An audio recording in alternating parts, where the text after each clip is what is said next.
Are you trying to decide when you'd like to claim Social Security? Are you torn between claiming early and getting a lower amount for the rest of your life, or claiming later and trying to get as much as you possibly can? Perhaps a break-even analysis will help you make this decision. Hi, my name is JP Geisbauer, founder of Centerpoint Financial Management.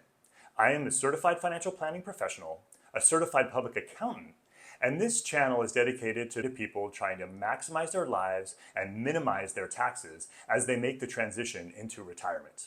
In previous videos, I've discussed reasons of why it may make sense to claim Social Security early or why it may make sense to claim Social Security later.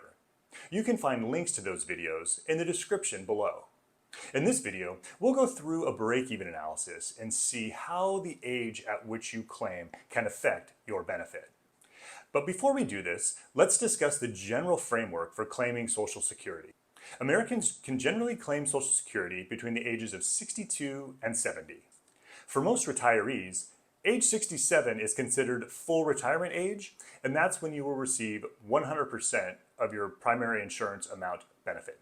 If you claim at age 62, you will receive 70% of that benefit. However, if you wait until age 70, you will receive 124% of that amount.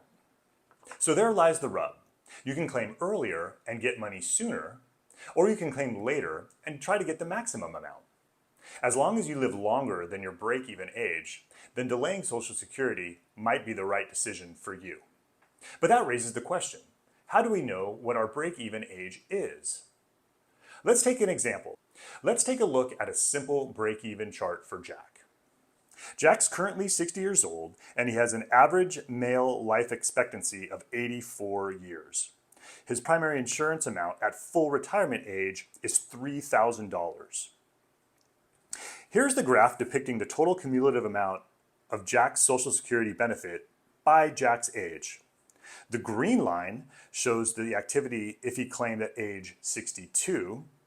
The yellow line shows the cumulative amount of Jack's Social Security earnings if he claimed at age 70. Looking at the yellow line, you can see that there are 8 years where Jack is receiving 0 in Social Security. However, at age 70, he begins to receive his benefit. If Jack claimed early, his monthly benefit would be about $2,600 per month. But by waiting until age 70, Jack's projected monthly benefit is $4,500 per month.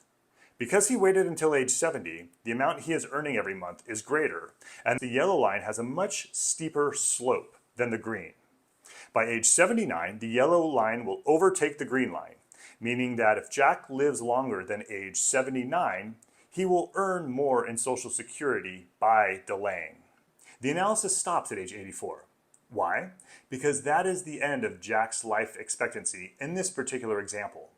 In that year, the projected monthly benefit would be about $3,400 if he claimed at age 62. The monthly amount at that age, had he waited to claim until age 70, would be about $6,000 a month. But what if the graph continued on for 5, 10, or even 15 more years? We would see the difference between the green and yellow line widen even further. Why is that? Because each year the amount would be increased by the COLA, or the cost of living adjustment. So once you get past your Social Security break-even age, the difference between the two strategies widens even further. So that was Jack as a single person. Now, let's say that Jack is married. And in the interest of being super creative, we will call Jack's spouse Jill. Jill is currently 55 years old. Her life expectancy is age 87, and her primary insurance amount at full retirement age is $1,500. As you may have noticed, there is a difference of $1,500 in the primary insurance amount between Jack and Jill. There is also a 5-year age gap. In addition to that, Jill's life expectancy is 3 years longer than Jack's. So all of these things combined, Jill is anticipated to live 8 years longer than Jack. Now, this is a good time to discuss Social Security survivor benefits. This is a fairly complicated topic worthy of its own analysis. But in the interest of time, let me give you the broad strokes. When one spouse dies, the surviving spouse is able to get a monthly benefit based upon the deceased spouse earnings record. The amount of the benefit can be 75% if claimed at age 61, or 100% if claimed at full retirement age. Again, there is a lot of complexity around this, so you will want to do an analysis based upon you and your spouse's long-term retirement plan. So now back to Jack and Jill. So this is Jack and Jill's chart under two scenarios. The blue line shows them both claiming early. The orange line shows the total Social Security benefits received when Jack claims at age 70 and Jill claims at her full retirement age 67. As you can see, it's much like the initial chart that we looked at when we looked at Jack by himself.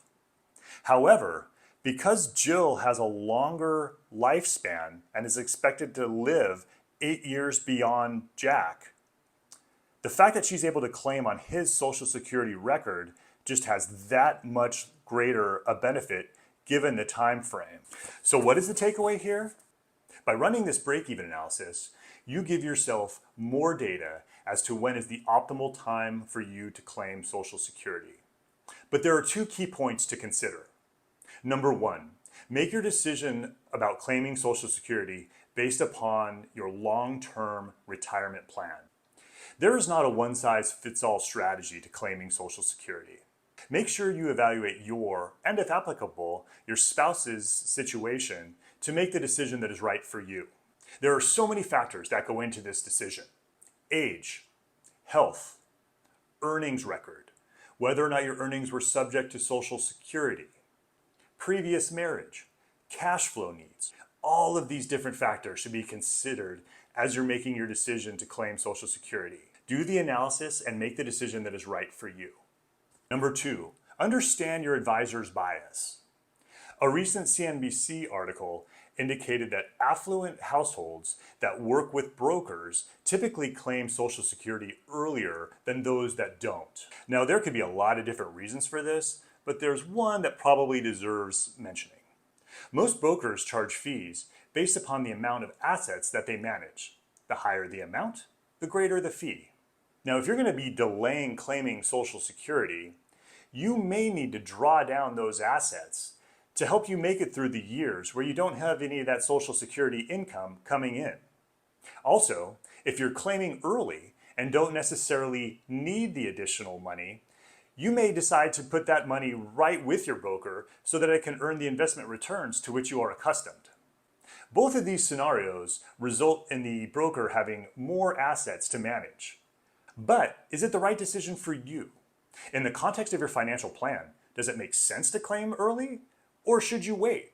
Suffice it to say, your broker might be a little conflicted with looking at this and giving you their best advice. Their best interest might not necessarily be aligned with the decision that you need to make. This is the importance of working with a fee-only fiduciary financial advisor who is well-versed on Social Security claiming strategies. Well, if you have made it this far, I thank you for watching. If you have any questions or comments, please put them in the comments section below. If you like this content, please hit like or subscribe, and you'll be notified when new videos are released. Thanks again for watching, and I'll see you next time.